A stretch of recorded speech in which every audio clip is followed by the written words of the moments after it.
അങ്ങനെ നാളത്തെ പ്രൊമോ വന്നിരിക്കുകയാണ്. നാളത്തെ പ്രൊമോയുടെ ഹൈലൈറ്റ് എന്ന് പറയുന്നത് ഇതുവരെ ലഭിച്ച പണങ്ങളിൽ നിന്നും ഏറ്റവും കൂടുതൽ പണം ലഭിക്കുന്ന ഒരു വലിയ രീതിയിലുള്ള ഒരു ടാസ്ക് ആണ് നാളെ നടക്കാൻ പോകുന്നത് എന്നാണ് പ്രൊമോയിൽ. അനീഷാണ് പ്രൊമോയിൽ ലെറ്റർ വായിക്കുന്നത്.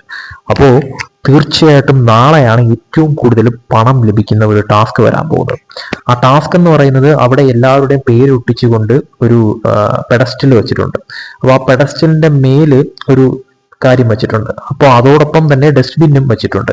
അപ്പോൾ അതിൽ പറയുന്നുണ്ട്, അനീഷ് തന്നെ പറയുന്നുണ്ട്, ഏറ്റവും വേഗതയും തന്ത്രവുമാണ് ഇതിൽ ഏറ്റവും പ്രധാനമായും വേണ്ടത് എന്നുള്ള കാര്യത്തിൽ. അപ്പോൾ ടാസ്ക് ആരംഭിക്കുമ്പോഴത്തേക്കും എല്ലാവരും ഭയങ്കര ഓട്ടം, പിടിവലി നടക്കുന്ന ഒരു തരം ടാസ്ക് ആണ് നാളെ വരാൻ പോകുന്നത് എന്നുള്ളത് 100% ഉറപ്പാണ്.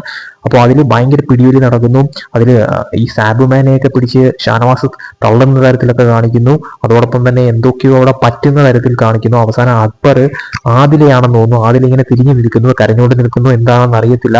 അക്ബർ ആദിലയുടെ അടുത്ത് പോയി ആദിലയെ തോളിൽ തട്ടി ആശ്വസിപ്പിക്കുന്ന തരത്തിലോട്ട് കാര്യങ്ങൾ മാറുന്നു. സോ നാളെ എന്തൊക്കെയോ നടക്കാൻ പോകുന്നു എന്നുള്ളത് വ്യക്തമാണ്. അതിൽ ആർക്കായിരിക്കും ഏറ്റവും കൂടുതൽ മണി കിട്ടുന്ന, ഈ ടാസ്കിൽ ഏറ്റവും കൂടുതൽ മണി എടുക്കാനായി പോകുന്നത്, ആരുടെ കയ്യിലായിരിക്കും ഏറ്റവും കൂടുതൽ കാശ് കിട്ടാൻ പോകുന്നത് എന്നുള്ളത് നാളെ കാത്തിരുന്ന് കാണേണ്ട കാര്യം തന്നെയാണ്.